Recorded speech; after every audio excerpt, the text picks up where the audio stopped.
Chìm riệp xu bụng mai bóng bố là lời nên nhung còn bông ta thua đầm na từ rô cắp lắc ôi mai quạt vịt nấm nơi ngay trong thống đầm bây giờ do từ vót và kèn và sóng lấy nhung còn bông ta thua đầm na nơi tam phơi nằm tên chết trên đường chụp nên nơi cái lại nông prey tam đó nơi cái lại để nhung chơi cắp lắc nó hay tam đa rồi cam phiệp bao nhung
Nghe đâu hả cái cặp nồi ba nè đạn à đúng ta kìa tại mà cắt lắc đó nên mà thế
ok là này lợi dương cứ mà đo cái lại cặp lực đại dương từ giờ từ bên nông anh ấy cứ cái hai thằng lực áo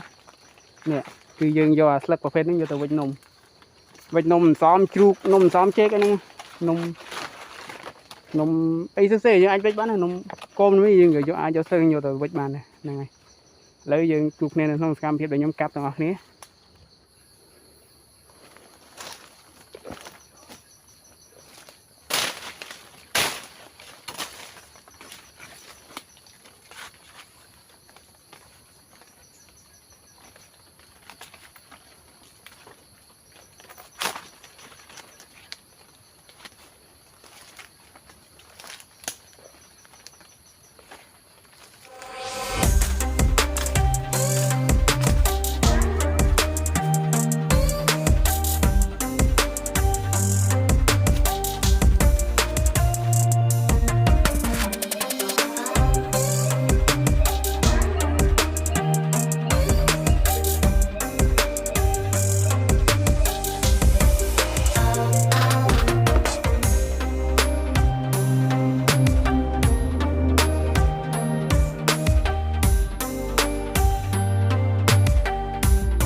quanh quanh nó cứ chỉ thiêng ảo đại dương cắt video mà test làm bay thua chiếc xe cho nôm đài